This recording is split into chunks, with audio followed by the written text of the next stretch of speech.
Welcome back to Just Chattin', and this is the series of videos we do on Thursday and Sunday evenings just for our own entertainment.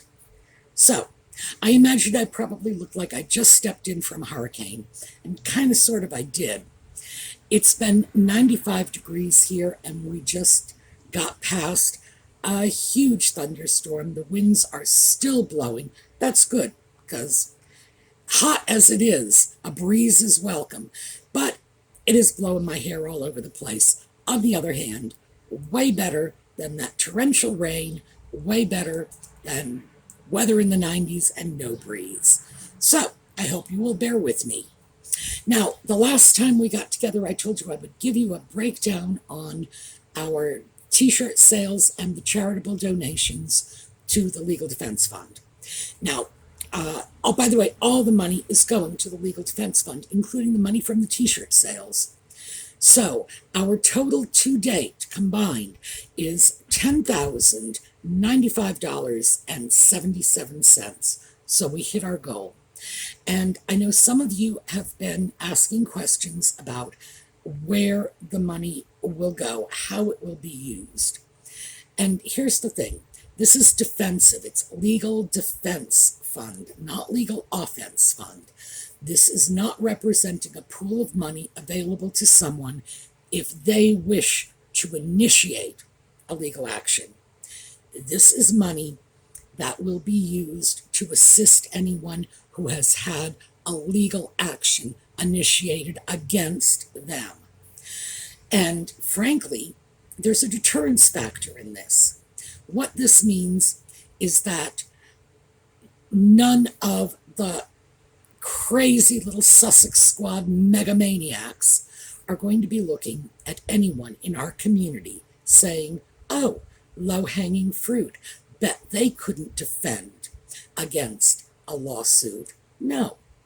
So with any luck at all, the mere fact that anyone in our community has access to defense money will serve to reduce the incentive anyone may have to bring legal action on the presumption that our community cannot defend itself. But this is definitely not offensive. We are not off to sue anybody. This is not money that's going to be able to be available to someone to initiate a lawsuit. That's not who we are. That's what Nutmeg does. That's not what we do. This is strictly defensive. So, having said all that, let's go on to the channel's charity. I will give you a list in the video notes of the charities we've made donations to so far. The one I'm looking at for next month, the month of June, is a charity in New Zealand called Pillars. And this charity benefits the children of incarcerated people. Strikes me as that's about as worthwhile a charity as one could find. However, keep in mind all of my research, vis-a-vis New Zealand anyway, is going to have to be limited to the internet. Those of you in New Zealand, consider yourself my boots on the ground army. I am very interested in your opinions on what the best charities are, because I can look things up online. You are there. You know who's doing good work and who might not be doing such good work. Definitely let me know, because we will have covered charities in the US, in Canada, in the UK, in Australia. I'd say, yeah, it's just about New Zealand's turn. Oh, I'm sorry.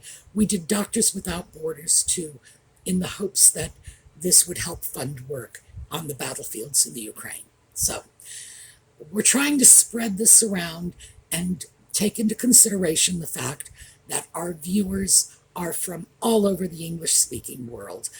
Not to mention the fact that some of you are not native English speakers. So, oh, and by the way, I am good with Spanish, French, and all of the Scandinavian languages. Swedish was my first language, but I can handle Norwegian, Icelandic, and Danish too. A little Frisian. All right.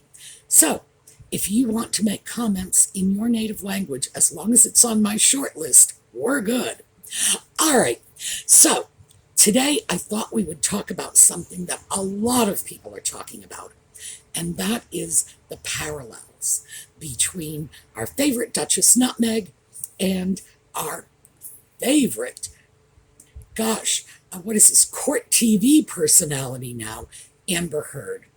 Now, we talked a little bit about Amber last time, strictly about her personality disorder. And what we're going to look at today is Nutmeg, Amber. What are the similarities? What are the differences? And what, if anything, can we learn from this? So, when we come back.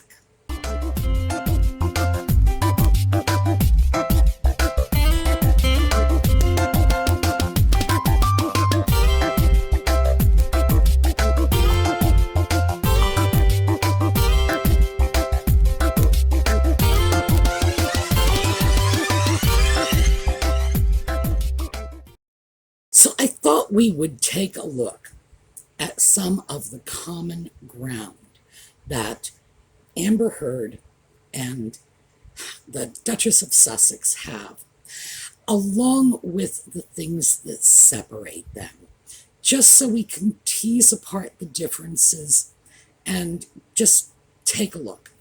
Because so many of you have been writing in the comments on the videos, making the comparisons. And it's valid. Comparisons are there. They're there for the picking.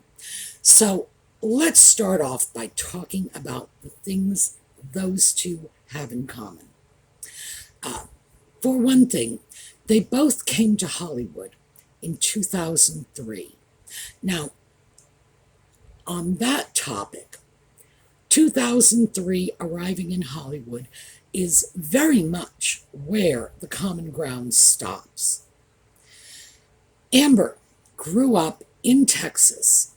2003, she was a 17-year-old high school dropout, no dramatic experience, although she did have some experience in that she had been a beauty pageant contestant.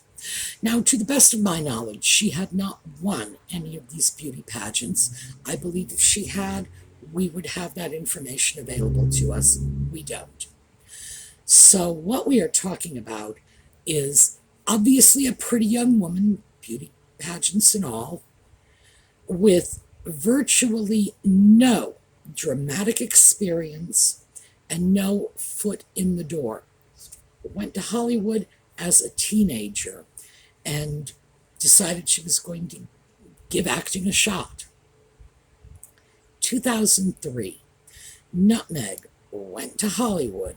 She had graduated from college. She had studied acting. She already had a couple of roles in television shows, Married with Children and General Hospital. These are both shows where her father was involved in lighting and cinematography. Clearly, Daddy helped her. No question about that. So, also, I should say, Nutmeg was 5 years older. That's probably implicit in the fact that she was a college graduate and Amber had left high school to do this. Interestingly enough, it is Amber's career that took off first and I guess with the greatest momentum. I believe, based on looking at the work she did between 2003 and 2004, that it is very likely Amber Heard was self-supporting as a Hollywood actress by the time she was old enough to take a legal drink. If not then, certainly shortly thereafter, definitely by the time she was 21. Nutmeg was not self-supporting as an actress during this period. There is no question about it, and we've gone through that in a separate video. I sort of picked apart what her roles were and what my expectations were of her income from those roles. She was absolutely not self-supporting as an actress. And it would take her a very long time to get there. So, when we start to look at this, we have to say similarities, but then a big departure, particularly when measured by the success rate in the early days. Now, also looking at the overall success rate, I don't think there is any question but that Amber has had the more successful acting career. As she's part of this blockbuster franchise, the Justice League and all their crossover movies and Aquaman and this and that, and even um, cameo roles on other related film ventures.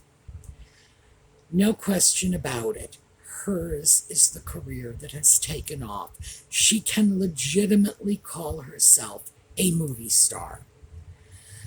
Nutmeg, who left show business at about the same age Amber Heard is right now, had some guest roles on television, a few minor movie roles, and she was the third actress in an ensemble cast Canadian cable television program.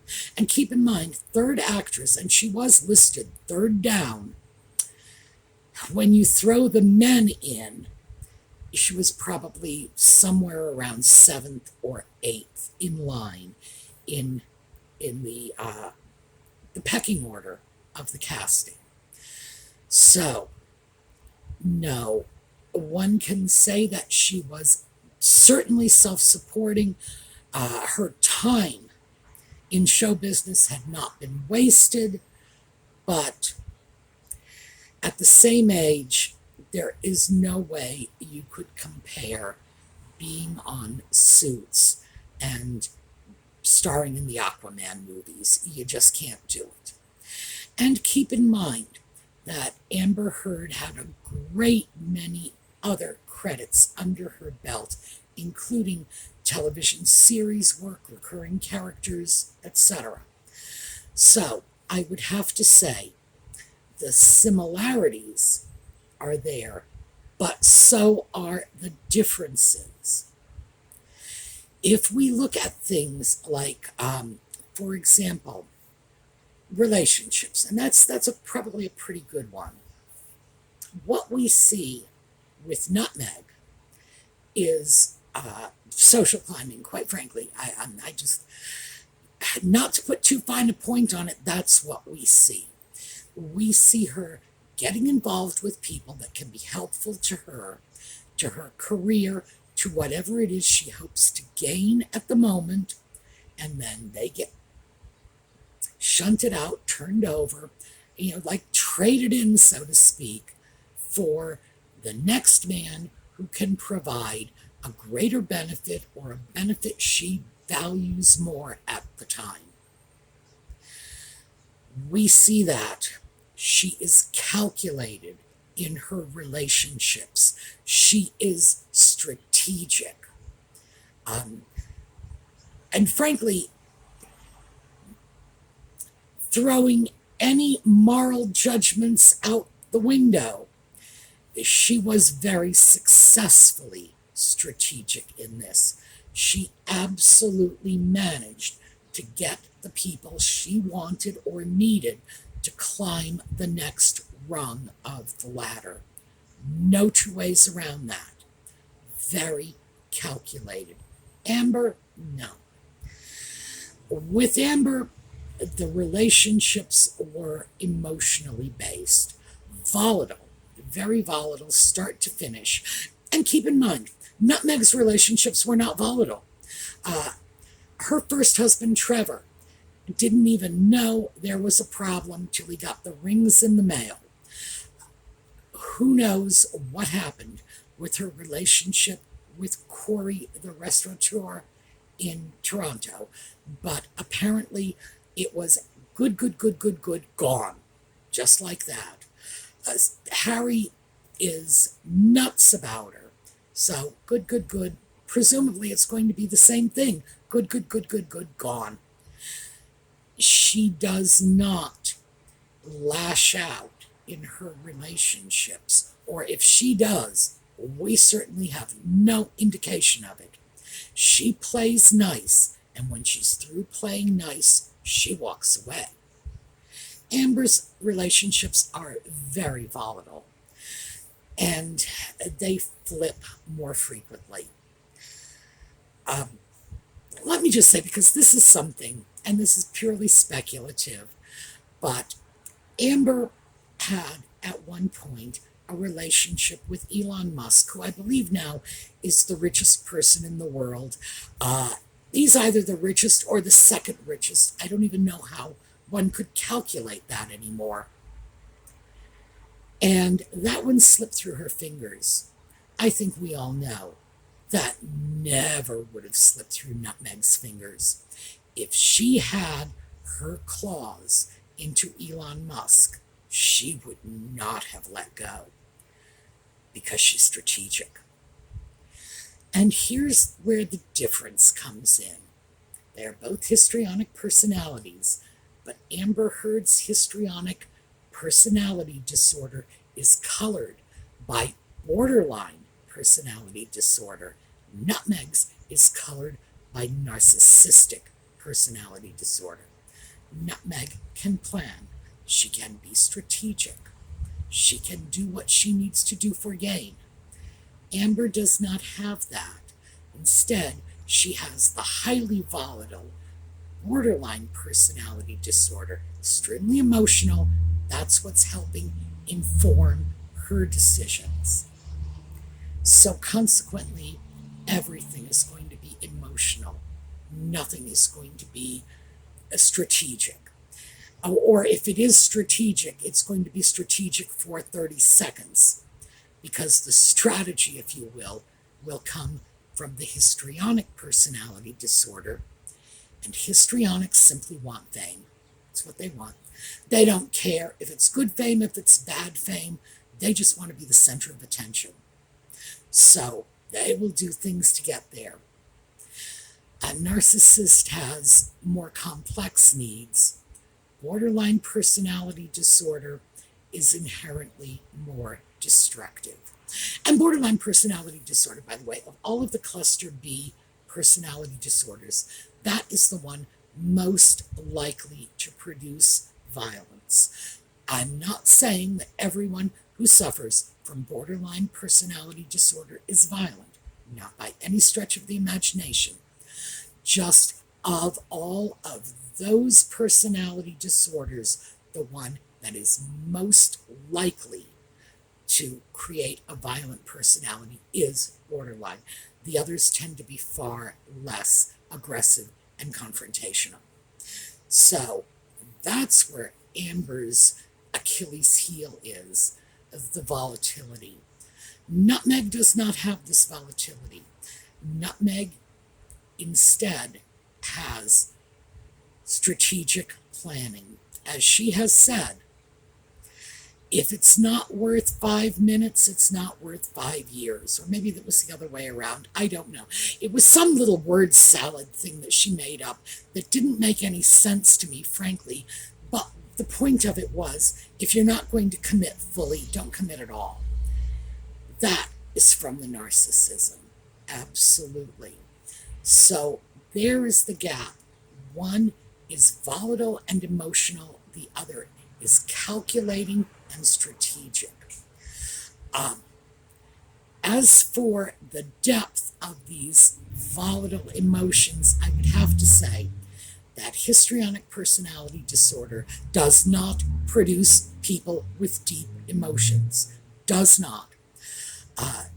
So, given the fact that she has that diagnosis, I would have to say we're not looking at anything more than transient, quickly shifting, superficial, and shallow emotions. So there's our departure. So let's take a look at our similarities. We're just going to move back to our similar position again. Lying. This is one of the things we've seen from Amber. We've seen it from Nutmeg. Amber has gone public, very public ad nauseum, thank you very much, with her wild stories. And most of these are hopeless exaggerations at best, outright fabrications at worst. Stories that no one will back up, that in fact, had these events really taken place, there would be people who can back them up. But no, completely unsupported allegations. Nutmeg has done the same thing. Nutmeg is a little smarter. She'll throw things out. Now, granted, she's thrown things out that have been easily proven false. But then she'll throw something out like, some member of the royal family who shall remain nameless speculated about the race of our baby, and this is racist, and this is why Archie doesn't have a title.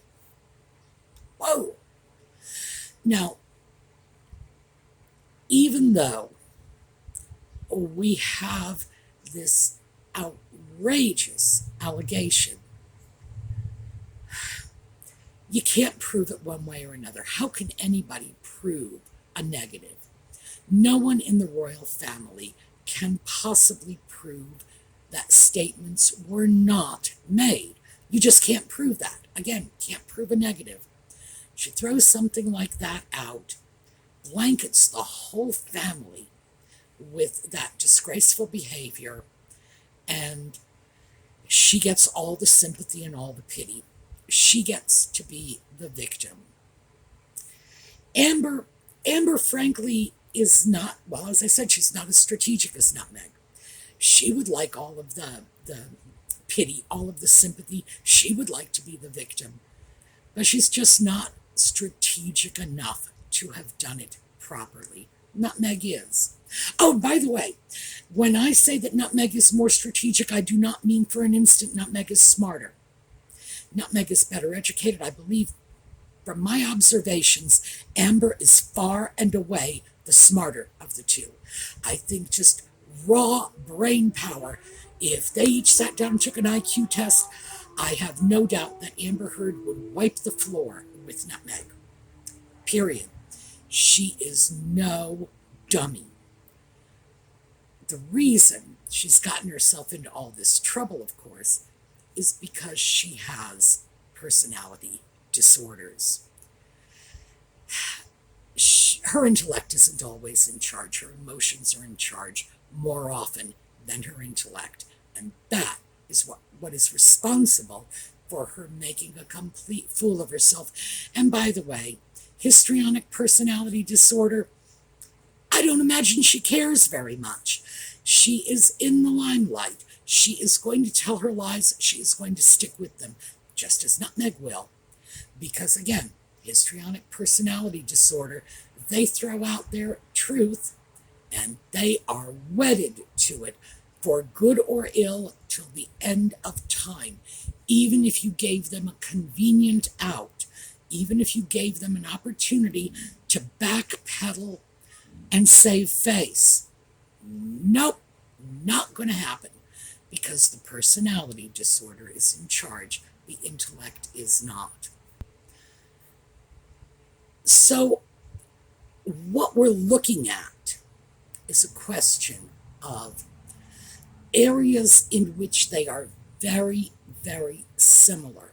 Again, histrionic personality disorder. Areas in which they break apart.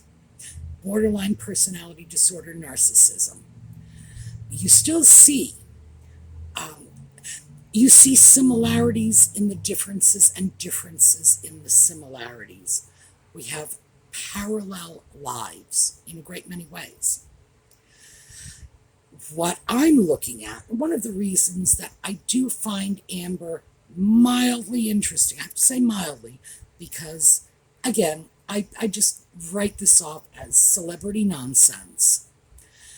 It's because looking at a person with histrionic personality disorder who is under the gun, under fire, and how quickly their lies crumble tells me an awful lot about what we can expect if, in fact, Nutmeg goes forward with, for example, the rumored plans of a political career. What will we have before us? We have a taste of that because keep in mind, a publicly aired trial, on one hand, is probably a fair taste of what we would see in a publicly aired political campaign. We would see allegations, counterclaims, arguing back and forth. I think it kind of gives us a little taste of what it would be like if Nutmeg really is hoping to run for president. Now, frankly, I don't know if she has political aspirations. I hear this thrown around.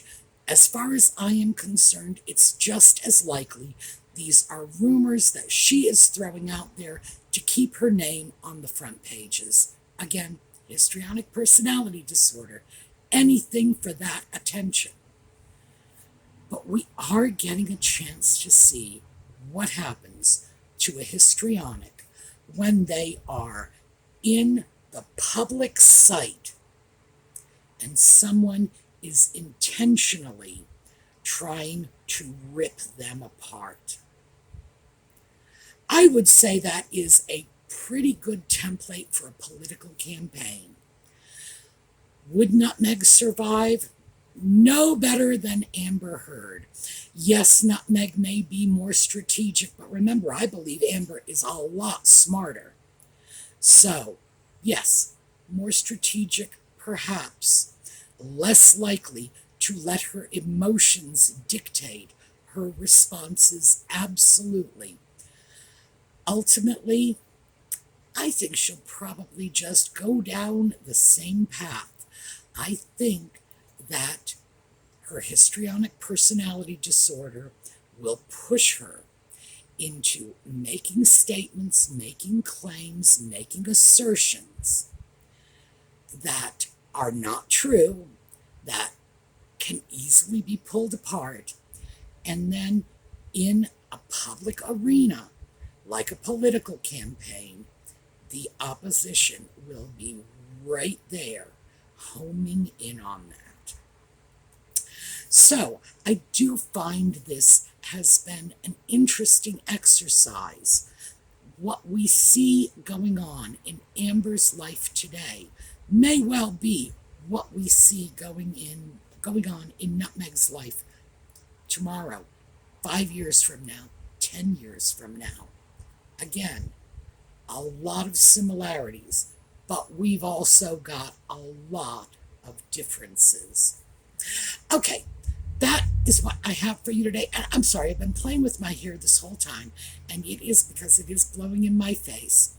With any luck at all, our hot spell is supposed to stop.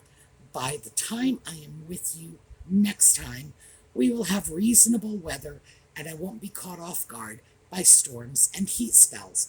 Oh, and by the way, this week, 3 years on YouTube for me. So this is my 3rd anniversary.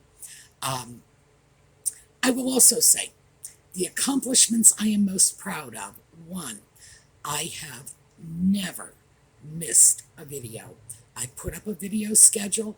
Twice I have posted videos late, within half an hour of the scheduled time. But never missed one. Very proud of that. 2, I am still able to read all of my comments. Oh, and speaking of my comments, very quickly, let me just throw this out. One of the things I can say about the comments, and for those of you who read the comments, I'm sure you know what this is like.